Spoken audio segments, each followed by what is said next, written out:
Sleep Tight Farm by Eugenie. We are busy putting the farm to bed.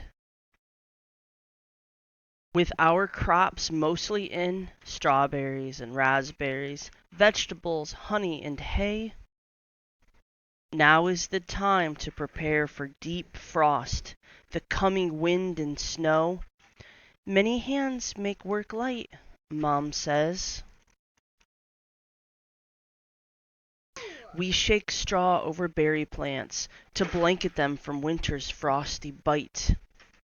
Next April and May, they'll leaf out green and blossom white.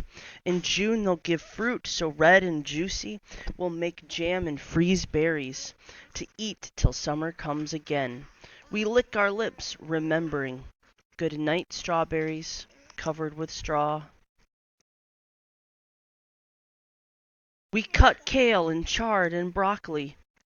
We saw down tree-like Brussels sprout stems. We dig for the last carrots, beets, and potatoes to add to those stored in the barn. There they will await the winter markets and our own winter meals. The fields rest brown and bare. Dad tills and plants. Above in the hayloft, a mountain of harvested hay bales stands ready to stell. Dad tills and plants a cover of oats and rye to protect and replenish the fields that give us so much. Good night, fields, peaceful and still. Dad cuts back the raspberries canes before wind and snow can crack the canes. We cart the old brush to burn. Goodbye to last year's twigs and leaves, with their bugs and spots. The promise of last summer's plump fruit lies in roots tucked underground. Good night, raspberries, resting below.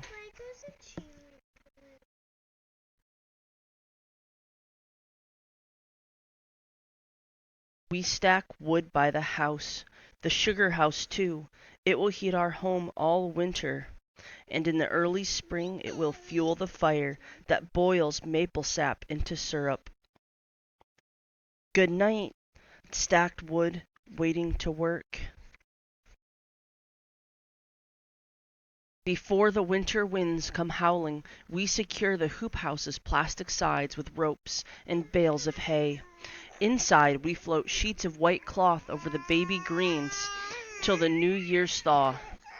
Safe cover rest little leaves with mouth-filling names: spinach, mizuna, tatsoi, and arugula. Our winter salad greens will nap till stronger sun can wake them. Last August, the hoop house grew so hot we rolled up the sides and flung open the doors, while picking tomatoes, melons, and heat-loving okra. Now we button up, the perfect shelter for changing weather. Good night, hoop house, wrapped up tight.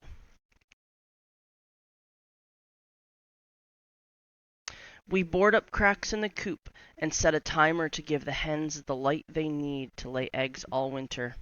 We fluff the nest with hay, plug in the water heater, scoop fresh grain. We collect the day's eggs, fragile gifts from our friends.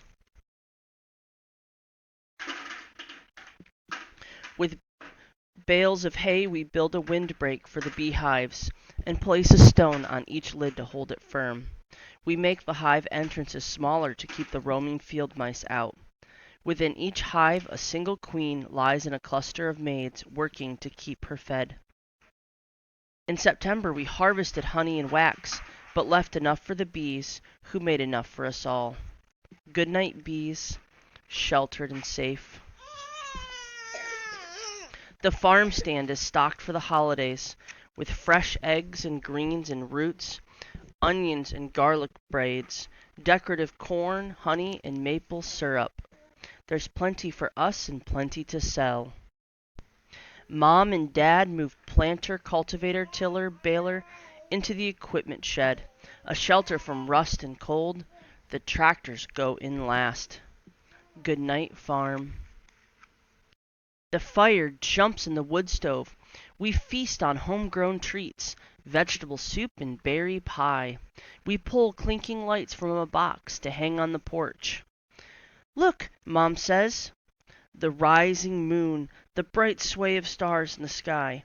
We light beeswax candles to soften the longest night. The farm is ready for down quilts of snow, the shh of wind.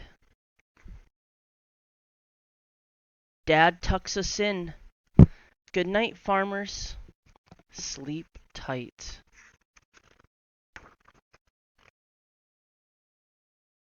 Sleep tight, farm. The end.